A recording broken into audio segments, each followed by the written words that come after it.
예, 여러분 일부에서 우리가 정상회담 여러 가지 이모저모 짚어봤습니다만 전문가를 모시고 좀 더 깊이 들어가 보도록 하겠습니다. 홍현익 전 국립외교원장 모셨습니다. 어서 오십시오. 안녕하십니까. 오랜만에 뵙습니다. 네, 안녕하세요. 오랜만에 뵙는데 더 젊어 보이신 것 같습니다. 염색해서 광고하고 얼굴이 달라서 죄송합니다. 아니 근데 정말 더 좋아 보이세요. 글쎄. 예, 옛날에 뵀던 것보다. 젊게 살려고. 예, 옛날에 많이 뵀는데 이제 외교원장 또 바쁘셨고 막 그러셨죠. 또 45분까지 네. 끝내달라고 그러셨네요. 다음 또 방송이 있으시니까. 맞습니다. 예. 시간이 짧으니까 중요한 걸 그러면 네. 얼른 먼저 여쭤보겠습니다. 예. 아무나 물어보십시오. 이번에 이제 핵 추진 잠수함 네. 이거를 승인을 해달라 이렇게 네. 요청을 했는데 네. 하루 만에 네. 오케이 했습니다. 네. 그러면 네. 핵 추진 잠수함의 연료를 제공해 달라라고 요청을 했는데 네. 이거는 핵 잠수함하고 어떻게 다릅니까? 우리 핵잠수함이라 그러면 우리가 착각하기 쉬운 게요. 예. 핵무기를 싣고 다니는 잠수함을 핵잠수함이라고 생각하는데 그게 아니고요. 그래서 오해를 피하려면 원자력 잠수함이라 그래야 되고요. 원자력 추진 잠수함입니다, 본래. 그리고 핵 추진 잠수함이라고 그래도 오해는 안 하겠죠. 왜냐하면 핵으로 추진한다는 거니까. 그러니까 소형 원자로를 그 잠수함의 연료로 사용하는 거죠. 그래서 원자력 발전을 통해 가지고 자가 발전을 하니까 이게 장점이 뭐냐면은 잠수함이 반드시 가져야 될 특징이 기밀성이거든요. 기밀, 은닉성. 예. 어딘지 몰라야 되거든요. 그렇죠. 근데 우리가 갖고 있는 잠수함은 디젤 잠수함인데 디젤 연료로 사용하는 하루에 한 번은 반드시 물 밖에 나가서 숨을 쉬고 와야 됩니다. 디젤은? 네, 숨을 쉬는데 하루에 한 번은 쉬어야 된다. 물 밖으로 나와서. 예. 그러면 물 밖으로 나올 때 하늘에서 보면 다 보이겠죠. 포착이 되죠. 네, 그래서 한국의 잠수함은 어디에 있구나 딱 아니까 이게 은밀한 활동을 못 하죠. 근데 이 원자력 추진 잠수함은 약 두세 달을 그냥 물속에 계속 있을 수 있군요. 두세 달 있으니까 어딘지 어떻게 알겠어요. 두세 달에 한 번만 위협으로 올라오면 되니까. 그러니까 완전히 비밀 작전이 다 가능하죠. 근데 그걸 연료로 쓰는 것인데도 네. 일단 핵이나 이런 게 들어가면은 마음대로 못 합니까? 맞습니다. 우리가 그 원자력 발전이 굉장히 앞장서 있는데 이 기술 계약상, 라이선스 계약상 군사용으로는 쓰려면 미국의 허락을 받아야 되는데 미국이 허락을 안 해주는 거죠.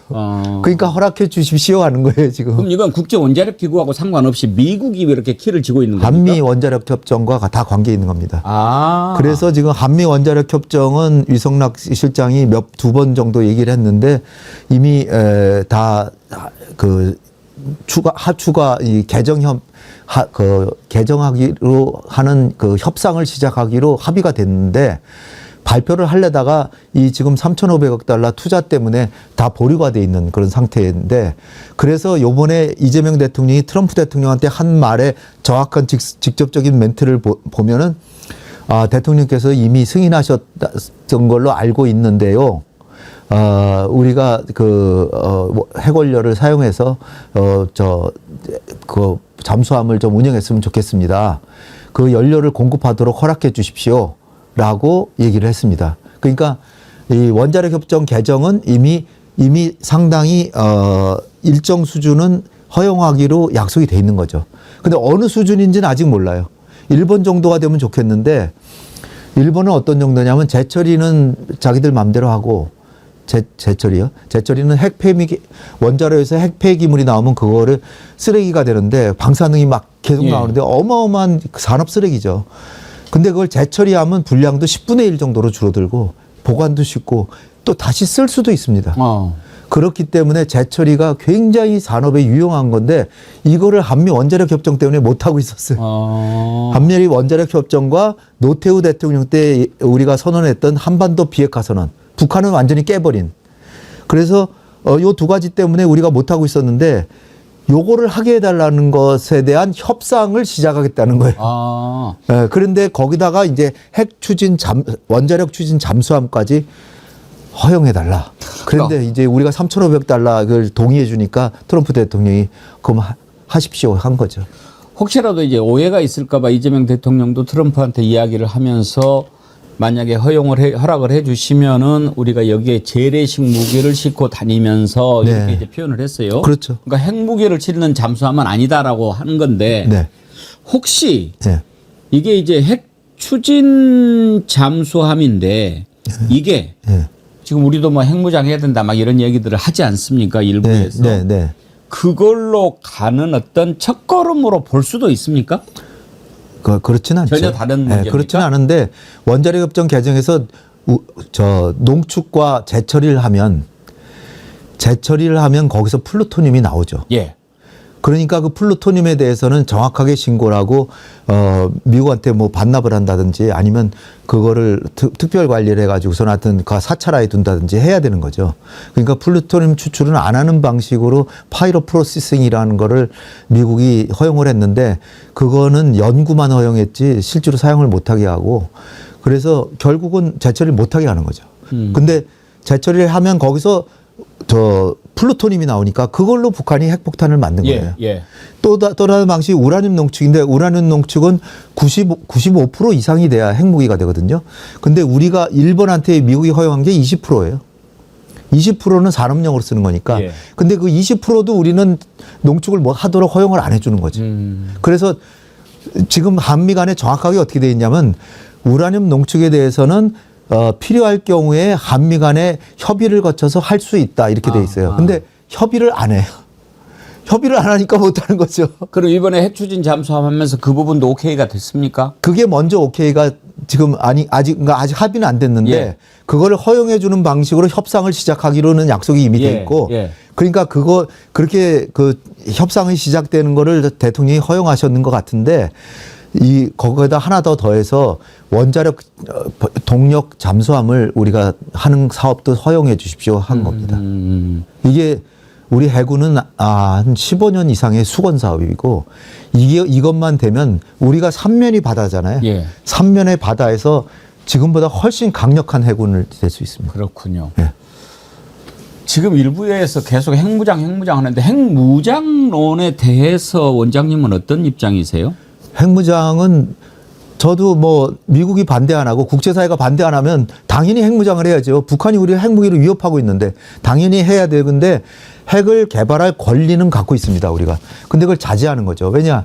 국제 그 NPT 체제, 그 핵 확산 금지 조약 체제가 있어서 거기에 따르면은 그 함부로 핵을 개발할 수가 없게 돼 있는 거죠. 그걸 하면은 지금 5대 유엔 안보리 상임이사국 5개국만 허용을 해줬고 허용을 안 받았는데도 갖고 있는 게 인도, 파키스탄, 이스라엘 요 세 나라입니다. 그래서 8개 나라인데 북한은 허용도 안 받고 NPT도 뭐 아무것도 안 하고 그냥 불법으로 지금 갖고 있는 거고요. 나머지 지금 인도, 파키스탄, 그 이스라엘은 NPT도 가입을 안 하고 그냥 만들었는데 미국이 묵인해주고 있는 거예요. 묵인해주니까 세계의 우두머리가 묵인을 해주니까 다른 나라도 그냥 눈 감아주고 있는 거죠. 그렇군요. 네, 근데 이란은 어떻습니까?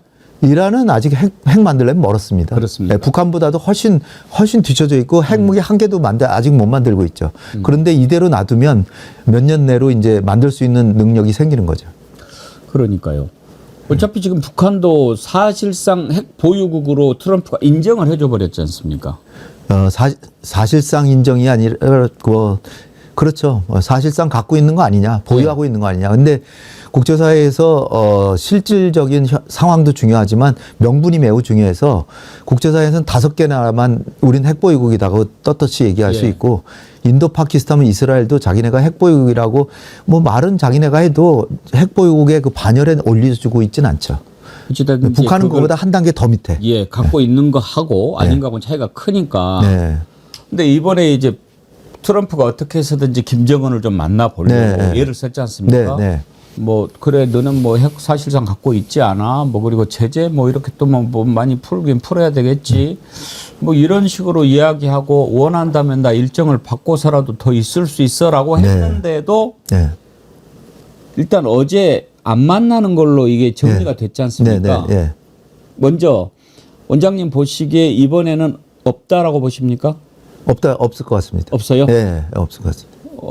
오늘 이제 지금 미중 정상회담 하고 있는데 바로 이제 떠나죠. 끝나면 떠나는데 원래 미중 정상회담 끝나고 오후 일정을 비워놨지 않습니까? 네, 예. 그래서 거기에서 김해공항에서 마리논 타고 판문점까지는 1시간이면 가니까 네. 그런 것을 생각해 봤을 때 네. 여전히 있다 했는데 없다.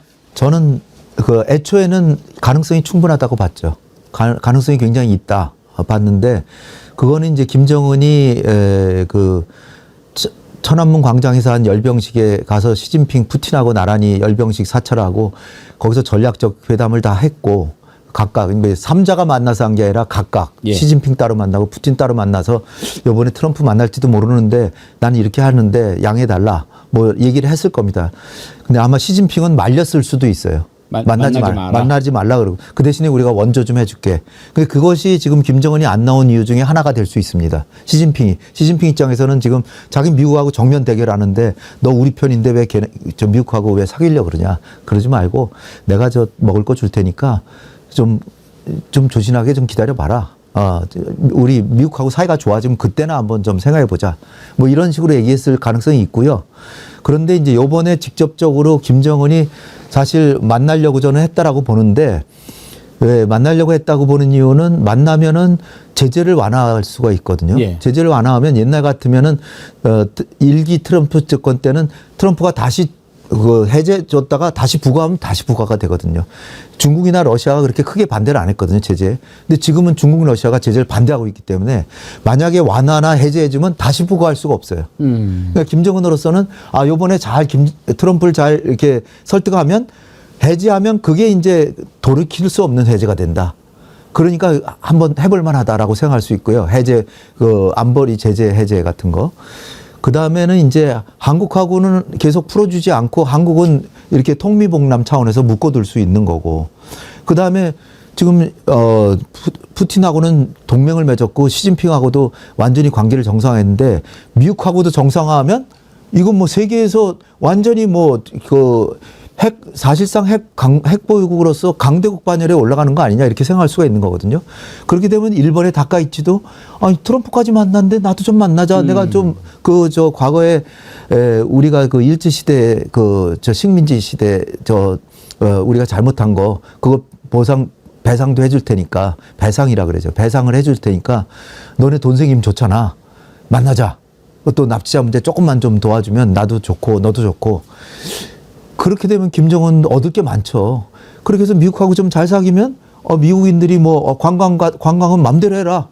그러면 서방에서는 지금 원산의 갈마지구에 관광객 막 가고 지금 러시아에서 관광객이 가는데 500명도 안 갔습니다.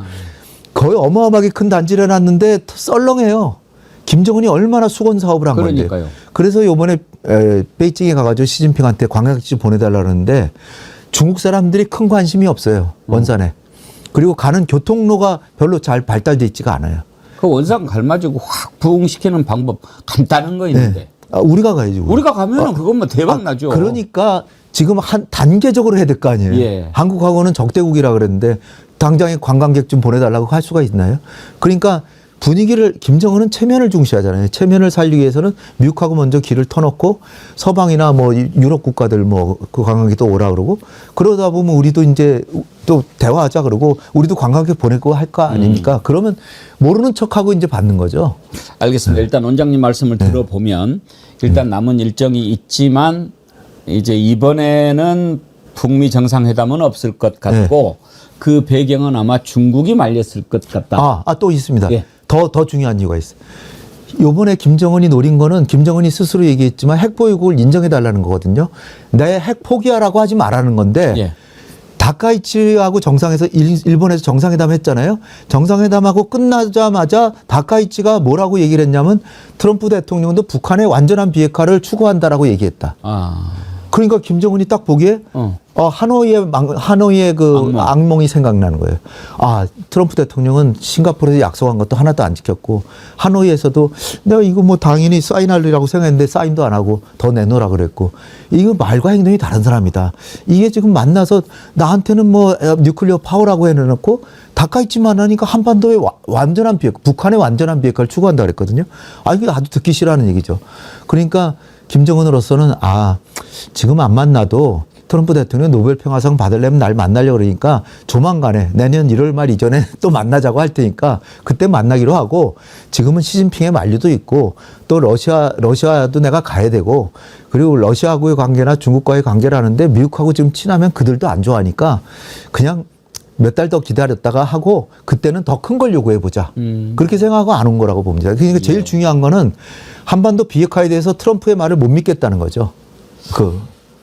알겠습니다. 김정은의 생각. 그러면 이제 좀 객관적으로 이 부분 한번 여쭤볼게요. 지난번에 하노이 회담이 제대로 안 된 이유 가운데 하나로 볼턴이 방해해서 그렇게 됐다는 설이 유력하잖아요. 그거는 10가지 중에 한 가지 이유고요. 아무튼 그때 볼턴이 상당히 좀 고춧가루를 뿌렸는데. 그리고 얼마 있다 해임됐어요. 예, 해임됐잖아요. 네. 지금 트럼프 참모 네. 중에는 볼턴 같은 자는 없습니까? 아무도 없습니다. 아무도 없고 다 젊고 트럼프 시킨 대로 합니까? 엄청난 경험이 있는 사람도 없고 예. 그야말로 충성파들만 트럼프의 그 마다들이 다 충성도 테스트를 해서 다 검증한 사람들이기 때문에 한마디 하면 그냥 바싹 그냥 트럼프 얘기할 때 그 참모들 보세요. 이번에 한미 정상회담 할 때도 이렇게 보면 러트닉이나 뭐 베센트나 전부 그냥 귀를 쫑긋 기울이고 그냥 막 그냥 너 우리 지도자 말씀 잘하신다 뭐 전부 그러고 있어요. 아마 그것도 학습 효과 아닌가 싶어요. 볼턴한테 사실 트럼프가 당한 거 아닙니까? 그렇죠. 볼턴이 지 마음대로 트럼프를 하려고 했으니까. 볼턴뿐 아니라 맥메스터 뭐 이런 사람들 그 당시는 뭐 어른들이라 그래가지고 트럼프가 하는 사사건건 막 반대하고 그랬는데 이 사람들 다 잘랐잖아요. 트럼프가 무서운 사람입니다. 그러니까 대중의 지지를 얻기 위해서는 무슨 일이든지 하는 사람이기 때문에 그것도 뭐 미국의 그 살벌한 자본주의 그 회사들처럼 다른 일을 하고 있는데 그냥 그 SNS로 너 해고야 그래 보내버렸잖아요. 장관들도. 그러니까 꼼짝없죠. 말을 들을 수밖에 없죠. 얘기 나온 김에 지금 미국 내에서 트럼프 한 번 더 대통령 이런 얘기가 나온다고 그러는데 미국 헌법은 2번밖에 못하게 돼 있다면서요. 가능한 얘기입니까? 돼 있지만 지금 푸틴하고 트럼프가 친하잖아요. 왜 친하냐? 시진핑도 푸틴을 좋아하죠. 왜 친합니까? 장기 집권에서 좋아하는데 트럼프도 푸틴이 그런 거를 좋아하는 거거든요. 그래서 지금 나오는 얘기 중에 가장 일리 있는 거는 지금 부통령을 JD를 저 후보로 내세우고 대통령으로 내세우고 자기는 부통령이 돼가지고 부통령으로서 통치한다는 거죠. 과거에 푸틴이 했잖아요. 아니면 또 대통령이 사임하면 그렇죠. 부통령이 대통령 되는 거니까 나 몸이 아파서 좀 쉬어야 되겠어. 그러고 사임하면 하면 되잖아요. 지난번에 푸틴이 그 메드베데프 요번에 저 열병식 평양의 월병식 갔던 메드베데프를 2000년에서 2008년까지 푸틴이 하다가 4년 동안 8년에서 12년까지 메드베데프를 대통령을 시키고 자기는 총리를 하면서 실제 대통령 역할을 하고 그리고 다시 진짜 대통령이 돼가지고 지금까지 하고 있는 거예요. 근데 러시아야 그렇게 되지만 미국이 그런 걸 받아들일 수 있을까요? 근데 뭐 그러니까 그래서 이제 지금 나오는 시나리오가 지금 주방위군 뭐 이렇게 주방위군이 아니라 군대를 막 그 도시에다 막 보내잖아요. 그렇게 되면 점점 더 내전 국면이 되고 내전 국면이 되는 걸 싫어하지 않는 거예요. 트럼프. 내전 국면이 되면 진짜로 계엄령 같은 걸 발표해서 이건 국가 치안이 중요하기 때문에 엄청난 윤석열 대통령처럼 그런 거 시도하는 거죠. 그런 시나리오가 뭐 저 우리나라만 그 가능합니까? 윤석열만 할 수 있는 게 아니잖아요. 그러니까 알겠습니다. 공안 통치를 하면서 선거를 치르면 미국 국민들도 안정을 바라기 때문에 트럼프를 뽑을 수 있다는 거죠. 이제 오늘 시진핑이 왔지 않습니까? 미중 정상회담도 있고 그럴 텐데 이번에 이재명 대통령이 핵 추진 잠수함 얘기하면서 미국이 북한이나 중국의 잠수함 활동에 대비한다 이런 얘기를 했지 않습니까? 시진핑 약간 삐치지 않았을까요? 좀 삐쳤겠죠. 그렇겠죠. 네, 당연히. 사드 배치에도 그렇게 싫어했는데 사드 배치 싫어하는 거는 미국의 레이더가 중국을 환히 들여다보니까 이게 환히 들여다본다는 게 위에서 내려다보는 건 아니잖아요. 그렇지만 중국이 만약 ICBM을 쏴서 미국으로 쏠 때 이게 공간에서의 위치를 파악하려면 레이더가 크게 3개가 최소한 있어요. X축, Y축, Z축에 좌표가 나와야 되잖아요. 근데 일본에 2개가 있고 한국에 하나 있으면 딱 좋다는 거죠. 그래서 쏘면은 딱 위치를 파악해서 정보를 줘가지고 초기 단계부터 요격을 할 수 있는. 그거 그러니까 자기네 중국의 대미 핵 억지력에 지장을 초래해야 한다는 그런 얘기였어요. 그것 때문에 그런 거지. 뭐 사드 자체가 뭐 그렇게 뭐가 그 두렵겠어요. 그런데 어쨌거나 사드는 뭐 그랬지만 지금 이거 핵 추진 잠수함이라고 하는 거는 이거는 중국의 서해상에 있어서의 해상 장악력에 상당한 지장을 초래하죠. 전략적으로 이건 심각한데 그런데 당연히 시진핑이 따질 수는 있겠지만 안 따질지도 모르고 왜냐하면 따져봐야 우리가 안 들을 거니까 괜히 한중 관계만 나빠지니까 만약 따진다고 하더라도 우리가 전혀 거기에 대해서 고개를 숙일 필요가 전혀 없습니다. 우리도 대한민국이 지금 NPT를 지키고 핵을 개발할 수 있게 능력이 있는데도 핵도 개발 안 하고 우리가 핵무기를 장착하는 잠수함을 갖는 게 아니라 동력만 사용하는 것이기 때문에 이거는 어떻게 보면은 결코 군사적 목적으로 사용하는 게 아니라고 볼 수 있거든요. 그런데 중국은 핵무기를 뭐 수백 개 갖고 있고 자기네는 핵 잠수함이고 뭐 온갖 걸 다 갖고 있는데 우리가 이것도 못하냐. 우리도 세계에서 재래식 군사력 세계 5등이고 경제력으로도 10등인데 그리고 우리의 주적인 북한은 우리를 시도 때도 없이 핵으로 위협하고 핵 잠수함까지 만든다고 그러는데 북한에 대해서는 한마디 하지도 않으면서 왜 우리 보고 나무라냐. 당당하게 나가야 된다고 봅니다. 저는. 이런 부분에 있어서는. 예. 이건 우리의 자각력을 증진하는 건 좀 더 의연하게 자각력 부분은 해야 되고 그래서 우리 대통령이 공개적으로 이렇게 미국 대통령한테 얘기한 거에 대해서 저는 좀 상당히 시원하고 좀 속 시원하다라고 했는데 또 트럼프가 또 속 시원하게 받아주더라고요. 지금 시진핑이 도착했나요? 와서 지금 정상회담 하고 있습니다. 그러면 오늘 시진핑은 공항에 영접을 누가 나갔나요? 오늘은 저 영접은 모르겠는데요. 왜냐하면은 아마도 어제 조현 장관이 나갔을 겁니다. 장관이 나갔지 않습니까? 근데 이게 안 나가면은 실례죠. 그러니까요. 왜냐하면 중국이 미국과 자웅을 겨루는 예. 국가라고 생각하는데 같은 국빈 방문인데 예. 같은 국빈 방문이니까 조현 장관이 아무리 바빠도 나갔으리라고 저는 추측합니다. 예. 저 보지는 않았지만 그 한번 확인해 보고 싶어요. 예. 왜냐하면은 트럼프는 나왔는데 나는 안 나온다 그러면 나갔을 거라고 저는 생각이 됩니다. 예. 그리고 지금 미중 정상회담 중입니다. 지금 끝났을 수도 있어요. 지금. 네. 중미 관계 안정적 모든 것 동의하지 않는 것이 정상 뭐 이런 속보가 들어오는데요. 예. 그럼 이제 우리 한미 정상회담은 현재까지는 성공적이다라는 평가가 많은데 원장님도 성공이라고 평가하십니까? 뭐 크게 만족할 수는 없으나 최대한의 노력을 기울여서 선방했다. 어떤 점이 좀 불만이십니까? 불만은 2천억 달러라고 하는 게 금액이 너무 커요. 이 직접 투자액이 본래 제가 알기로는 우리가 10년 동안 매년 70억씩, 예. 70억 달러씩 하기로 했어요. 700억 달러가 있거든요. 예. 근데 미국은 250억 달러씩 8년 동안 그래서 2천억을 얘기했던 거예요. 그러니까 금액은 미국이 얘기하는 걸 그대로 지켜준 거예요.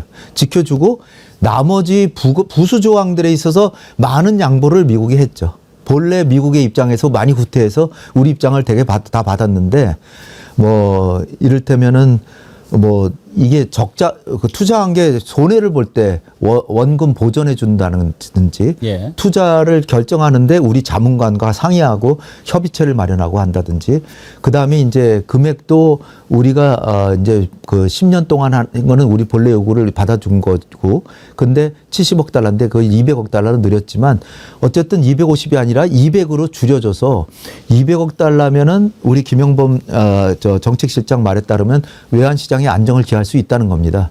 그래서 우리가 그다음에 이걸 매년 200억 이상은 못 넘고 200억을 하다가도 우리의 외환 위기 같은 게 발생하면 또 상호 협의하에 예. 조정할 수 있고 그러니까 어쨌든 한국의 외환 위기는 절대로 막아주겠다라는 암묵적인 합의가 있는 거죠. 예. 예. 그리고 반도체도 추가가 품목 관세 100% 매길 수 있다는데 대만보다 불리하지 않게 하겠다고 현대차 25에서 15로 내렸고 여러 가지가 우리가 얻은 게 많습니다.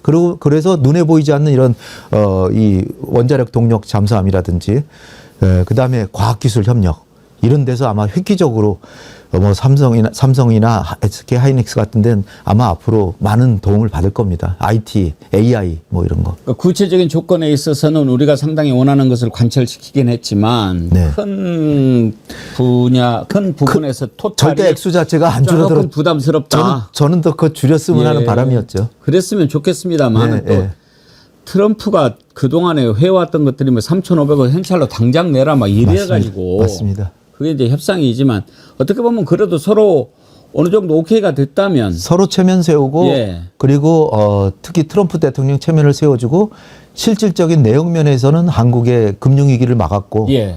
그리고 나머지 부분에서 한미 동맹이 굳건하다는 것을 다짐을 받았고 그래서 트럼프 대통령이 방명록했을 때 의미 자체가 위대한 정상회담 아름다운 시작 이렇게 썼답니다. 예. 그러니까 그거는 협상하기 전이거든요. 그러니까 각오하고 온 거예요. 트럼프가 오늘 내가 끝낸다. 근데 내 고집만 하지 말고 한국 대통령 내가 좋아하는 이재명 대통령의 요구도 많이 받아주겠다. 이재명의 체면도 살려주겠다라는 각오로 정상회담을 한 것 같아요. 우리 주식시장의 상승을 외국 자본 투자가 이끌고 있지 않습니까? 그렇죠. 오늘도 코스피가 올랐는데 오늘도 이걸 보면 그게 다행입니다. 외국에서도 한미 정상회담을 나름 긍정적으로 평가했다 이런 거 보이는 거 아니겠습니까? 그럴 수밖에 없습니다. 그리고 환율도 중요한데요. 예. 환율도 크게 환율이 확 떨어졌어요. 떨어졌어요? 어제만 해도요. 예. 10원 가까이 떨어졌는데 어휴, 1,440원까지 갔는데 지금 1,421원이에요. 환율이 더 중요합니다. 중요하죠. 환율이 떨어지는 게 예. 중요한데 환율이 떨어졌다고 하면은 이 효과는 분명히 긍정적으로 국제사회는 보고 있다. 이렇게 볼 수 있습니다. 어제보다도 더 떨어졌습니다. 네. 한국의 그 금융 시장이나 국제 투자자들이 보기에 이거는 적당한 합의였다라고 판단한 거죠. 예. 그러면 이제 중국하고 회담이 이제 우리도 잡혀 있는데 한중 회담은 우리가 어떤 부분을 좀 집중해서 봐야 됩니까? 한중회담은 일단은 그 사드 배치로 인해서 신뢰가 크게 추락했는데 신뢰 추락한 이유가 하나는 그 레이더 때문에 추락한 거고 예. 두 번째는 그 박근혜 대통령 말기에 배치 안 한다 그러고 황교안 총리가 방문을 했는데 중국이 여간에서는 그 어딥니까 그 저 동북 삼성의 그 큰 동북 삼성의 그 주요 도시 어디죠?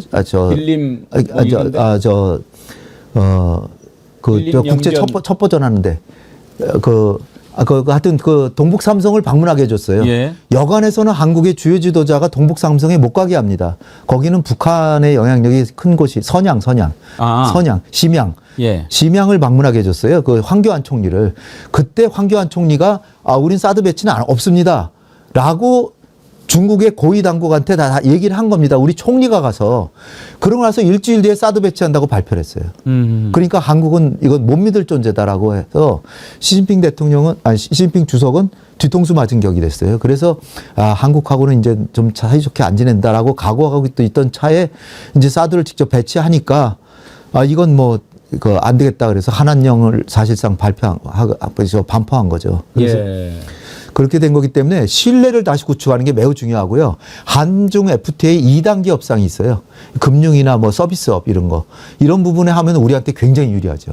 이게 우리 금융을 살려야 돼 선진국이 되는 거거든요. 근데 금융을 진출할 수 있게 그런 거를 한중 FTA하고 한중일 FTA도 하고 그다음에 이제 그 최고 안보 지도자 그 고위급 인사들 그 전략급 소통 채널을 마련했는데 맨날 한다 하고 실제로 안 해요. 근데 이걸 실제로 이제 하게끔 하고 그다음에 우리도 해줘야 될 게 협중 시위 같은 거 막아주겠다. 예. 이런 건 우리가 약속을 해야 되고요. 그다음에 이 학술 교류 뭐 문화 교류 뭐 이런 거 그다음에 제일 좀 우리 실질적으로 실익이 큰 거는 이 게임이라든지 미디어 산업 그 연예계 진출 이런 거를 사실상 막고 있잖아요. 그게 한한령이 이제 그런 건데 그거를 풀어주면 우리 소득 어마어마하게 납니다. 네. 그 화장품이나 그렇죠. 연예인들. 예. 기사 확인해 보니까 오늘도 조현 외교부 장관이 나갔네요. 네, 그래야 뭐 또 당연히 나가시 그렇게 되겠죠. 나가야 예. 이 다음 일정 있어서 마지막 질문 드리겠습니다. 네. 우리가 이제 에이펙 하면은 오래전부터 이제 잡혀 있었던 거고 우리가 의장국이고 뭐 그런 차원이지만 이런 회의를 의장국이 돼서 주재하면 정말로 막 이렇게 나라가 국력이 엄청 좋아지고 막 무슨 효과가 있고 이런가 궁금한 분들이 많거든요. 네. 에이펙 의장국으로서 회담을 성공적으로 끝내면 어떤 좋은 일이 있습니까? 이건 뭐 대단한 거죠. 이거 환태평양 그 연안 국가들의 무역과 통상, 경제협력을 도모하기 위한 이게 그 모임이거든요. 거기서 우리도 환태평양 국가니까 거기에 뭐 리더로서 한국의 역량을 세계적으로 과시하는 거고, 이 눈에 보이지 않는 소프트 파워를 과시하는 것이고요. 우리나라의 그 신인도, 국제적인 신인도가 높아지고, 그 다음에 이제 우리가 대통령이 말씀하신 교량 국가라고 해서 미중 간의 교량 역할이라든지 선진국과 구진국 간의 교량 역할.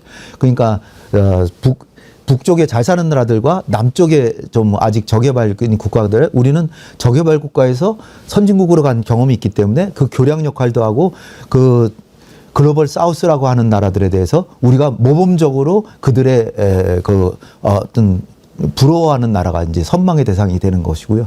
그래서 우리의 국제적 신인도가 높아지고 경제적인 지위도 높아지고, 그리고 외교 부분에 있어서도 한국의 영향력이 계속 높아지고, 우리나라가 지금 잘하는 게 AI라든지 예. 환경, 기후에도 모범을 보이고 있거든요. 이런 데서 이제 앞장을 쓰는데, 근데 지금 이 과제가 지금 심각한 과제가 있는 게 뭐냐면, 요는 우리의 동맹국이고 우리의 유일한 동맹국이고 대외 전략의 중추인 한미 동맹인 미국이 보호무역을 하고 있잖아요. 예. 에이펙하고 안 맞는 거. 예.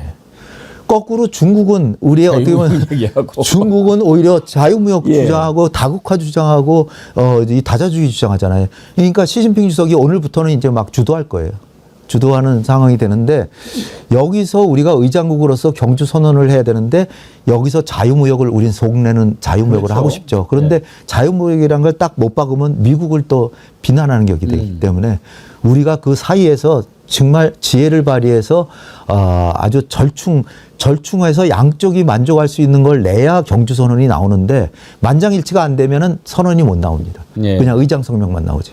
그래서 이게 이제 우리의 내일까지 이제 모레까지 큰 과제가 될 것 같습니다. 트럼프는 만찬은 참석했지만 에이펙 정상회담은 참석 안 하고 따로 회담만 네. 지금 하고 간다는 거 아닙니까?